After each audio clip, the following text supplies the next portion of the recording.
2019 में त्रिपुरा हाईकोर्ट ने मंदिरों में होने वाली सदियों पुरानी बलि प्रथा को बैन कर दिया। हिमाचल प्रदेश हाईकोर्ट ने कुल्लू के फेमस दशहरे में दी जाने वाली 600 साल पुरानी बलि प्रथा को बैन कर दिया। 2017 में एनजीटी ने अमरनाथ तीर्थ यात्रियों द्वारा घंटी बजाना और श्लोक पढ़ना बैन कर दिया। सबरीमला में सदियों पुरानी परंपरा को तोड़ते हुए ब्रह्मचारी देवता अयप्पा के मंदिर में रजस्वला स्त्रियों के प्रवेश को अनुमति दे दी गई, जबकि वास्तव में जिन स्त्रियों की आस्था भगवान अयप्पा में थी वो नहीं जाना चाहती थी।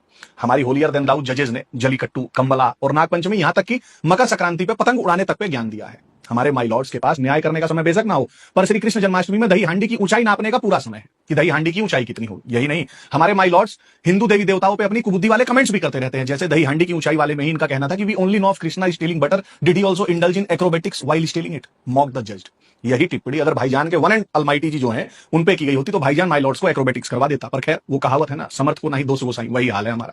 वरना यदि आप देखें तो हर हिंदू त्योहार परंपरा पे अड़ंगा लगाने वाले कंसर्न जजेस कहीं भी मुहर्रम पे ज्ञान नहीं देते, जिसमें लाखों भाईजान लोग खुद पे कूड़े बरसाते हैं। क्या वो इन्फ्लिक्टिंग हार्म नहीं है? यही नहीं, जानवरों की पीड़ा में व्यतीत ये जजेस जो हैं कभी भी हलाल बैन करने का आदेश नहीं देते। हलाल भी तो रिलीजियस रिचुअल है भाईजान का।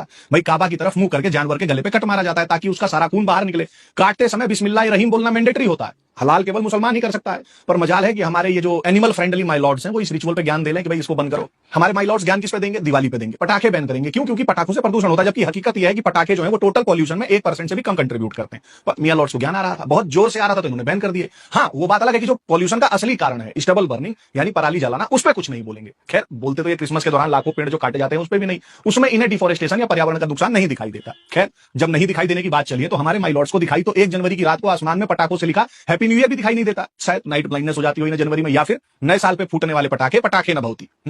और ये सब तो पर्यावरण को प्यूरिफाई करते हैं नए साल पे जो जलते हैं, जो ये वैसे वर्ल्ड कप पे और आईपीएल में जलते हैं। वरना हर साल दिवाली के टाइम कुछ न कुछ मनहूसियत फैलाने वाले माई लॉर्ड्स दिल्ली से 12 गुना साइज के एरिया में जलने वाली 35 मिलियन टन पराली पे कुछ तो बोलते, कुछ तो करते हैं। दक्षिण भारत के कुछ मंदिरों में प्रथा होती है कि जो डिवोटीज होते हैं वो प्रीस्ट को पालकी पे बैठा के ले जाते हैं। हमारे ऑनरेबल कोर्ट्स ने इस प्रथा को फोर्स्ड लेबर बताकर बैन कर दिया, जबकि ये पूर्णतः वॉलंटरी होता है। मुझे सौभाग्य मिलेगा तो मैं भी पालकी उठाना चाहूंगा। पर जो श्रद्धालुओं के लिए हर्ष का विषय है वो जजेस के लिए फोर्स्ड लेबर है। ऐसे ही थोड़ी ना बिहार में कहावत बन गई है कि जे जितना पढ़वा ते उतना बढ़वा।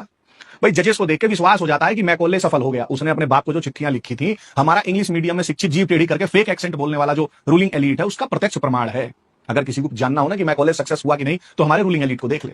खैर, मुझे तो डर इस बात से भी है कि कल को हमारे ये मॉडर्न मैकाले पुत्रास जो है वो भगवान जगन्नाथ की होने वाली रथ यात्रा को भी स्लेवरी कह के बैन न कर दें, या कहीं रथ बनाने में पेड़ लगते हैं, पर्यावरण को नुकसान हो रहा है टाइप ऑर्डर ना पास कर दें। वैसे तो हिंदू वाले एक बार ऐसा कुछ आर्टिकल छाप चुके हैं।